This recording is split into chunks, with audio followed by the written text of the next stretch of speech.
जन्माला आला होता मुलांचा बाप. अरे अरे जसा घासल्याशिवाय धार नाही तलवारीच्या पातेला, तसा शिवचरित्राशिवाय पर्यायी या महाराष्ट्राच्या मातीला, शिवचरित्राशिवाय पर्यायी या महाराष्ट्राच्या मातीला. खरं तर एक छोटासा प्रसंग. खरं तर ज्या महाराष्ट्राच्या मातीमध्ये आज आपण जन्माला आलो, हा महाराष्ट्र म्हणजे तरी काय तर जिजाऊंच्या संस्कारांचा, शिवरायांच्या विचारांचा, शंभूराजांच्या पराक्रमाचा साक्षीदार म्हणजे महाराष्ट्र. इतिहासाचा साक्षात्कार, समतेचा प्रसार व अखंड भारताचा आधार म्हणजे महाराष्ट्र. कष्टकरी शेतकऱ्यांचा, 109 हुतात्म्यांच्या बलिदानाचा, दिल्लीच्याही तख्ताला घाम फोडणाऱ्या आमच्या मर्द मराठी जिगरबाज मराठ्यांचा महाराष्ट्र, आमच्या मर्द मराठी जिगरबाज मराठ्यांचा महाराष्ट्र. बाबासाहेबांच्या लेखणीचा, सावित्रीच्या लेखीचा, अहिल्याच्या विचारांचा हा महाराष्ट्र. तुकोबाच्या अभंगाचा, ज्ञानोबाच्या ज्ञानाचा, एकनाथांच्या भारुडांचा हा महाराष्ट्र, एकनाथांच्या भारुडाचा हा महाराष्ट्र.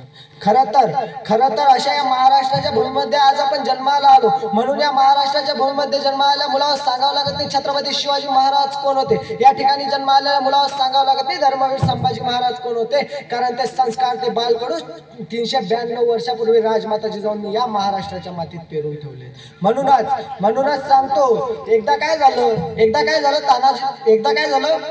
महाराज गडावर असताना तानाजी मालुसरे महाराजांना भेटण्यासाठी आले. हातात पत्रकांचा गुच्छ आहे. महाराजांना म्हणतात, राजा पोराचं लगीन काढलं बरं का, राजा पोराचं लगीन काढलं, तुम्हाला यावं लागतं राजा. तुम्ही जोपर्यंत येत नाही तोपर्यंत मी काही लगीन करत नसतो बरं का. अक्षता टाकाव्या लागतात राजा यावं लागतं.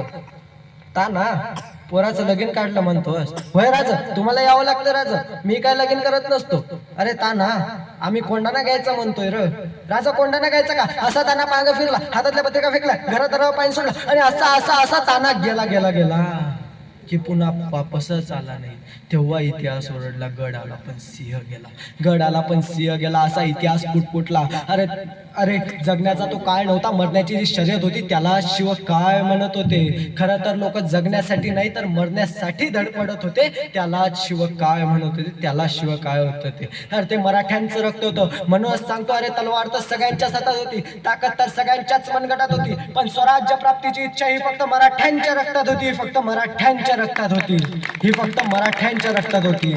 आणि म्हणूनच मध्यंतरी काय झालं, मध्यंतरी आमचा एक मित्र पंजाब राजस्थान तिकडे फिरायला गेला आणि इकडे आला आणि म्हणाला, का रे बाबा तू नेहमी सांगत असतो महाराजांनी गड किल्ले बांधलेत, पण महाराजांनी गड किल्ले बांधलेत, मी तिकडले गड किल्ले फिरून आलो, पण तिकडल्या राजांनी गड किल्ले तर बांधलेत, पण गड किल्ल्यांसोबतच त्या महाराजांनी महाल सुद्धा बांधलेत. मी त्याला हसून उत्तर दिलं. अरे म्हणाला, बाबा महाराजांनी वयाच्या 50व्या वर्षापर्यंत 365 गड किल्ले बांधलेत, त्या ठिकाणी एक सुद्धा महाल बांधला नाही. तिकडल्या राजांनी गड किल्ले बांधले, त्यासोबत महाल बांधले आणि त्या महालामध्ये बाया नाचल्या. पण या महाराजांनी 365 गड किल्ले बांधलेत आणि त्या 365 गड किल्ल्यांच्या आडोकाखाली बाया वाचल्या. हा आपला इतिहास आहे. हा इतिहास आपण समजला पाहिजे, हा इतिहास आपण जाणला पाहिजे. ही सगळ्यात मोठी वस्तुस्थिती आहे. खरं तर या महाराष्ट्राच्या भूमीमध्ये असंख्य लोक जन्माला आले, असंख्य लोक या भारत भूमीच्या जन्माला आले, पण या भारत भूमीमध्ये जन्माला आलेले मृत्यू गेलेले यांचा इतिहासाने कधीच नोंद घेतली नाही. पण एक वादळ, ते म्हणजे छत्रपती शिवाजी महाराज, ते वादळ या महाराष्ट्राच्या भूमीमध्ये 392 वर्षापूर्वी जन्माला आलं आणि त्याची नोंद इतिहासानेच नाही तर संपूर्ण जगाने घेतली. ही सगळ्यात मोठी वस्तुस्थिती आहे.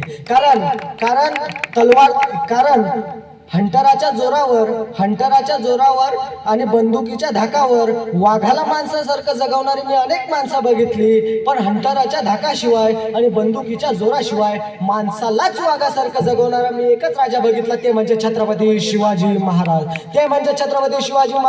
छत्रपती शिवाजी महाराजांचं नाव घेतच आमच्या अंगावरती सरकारने काटा येतो, कारण छत्रपती शिवाजी महाराज हा आमचा स्वाभिमान आहे, छत्रपती शिवाजी महाराज हा आमचा सन्मान आहे, छत्रपती शिवाजी महाराज हा आमचा मान आहे. कारण कारण ज्या ठिकाणी छत्रपती शिवाजी महाराजांचं नाव येतं त्या ठिकाणी आम्हाला मान सन्मानाची गरज लागत नाही, ही सगळ्यात मोठी गोष्ट आहे. ज्याला मान सन्मानाची गरज लागते त्याने हिंदू धर्माचं काम करायचं नसतं, कारण मान सन्मानाची गरज ही मराठ्यांना लागत नाही. मराठी मान सन्मान विसरून ना सम्मान का गर्व ना अपमान का डर, हे आमचं मूलमंत्र आहे. हा मूलमंत्र ध्यानात ठेवून आम्ही छत्रपती शिवाजी महाराजांचं हिंदू धर्माचं स्वराज्याचं कार्य करत आलोय, हिंदू धर्माचं स्वराज्याचं कार्य करत आहे. म्हणूनच सांगतो, हम हिंदू है सप्त सिंधु है तो फिर गर्जना से घबराना क्या, हम हिंदू है सप्त सिंधु है तो फिर गर्जना से घबराना क्या, राम भक्त बजरंगी है तो फिर मरने से घबराना क्या, राम भक्त बजरंगी है तो फिर मरने से घबराना क्या. अरे घरावर तुळशीपत्र ठेवून काम करणारा आमचा कार्यकर्ता आहे. आमचा कार्यकर्ता घरादाराची विचार करत नाही. आमचा कार्यकर्ता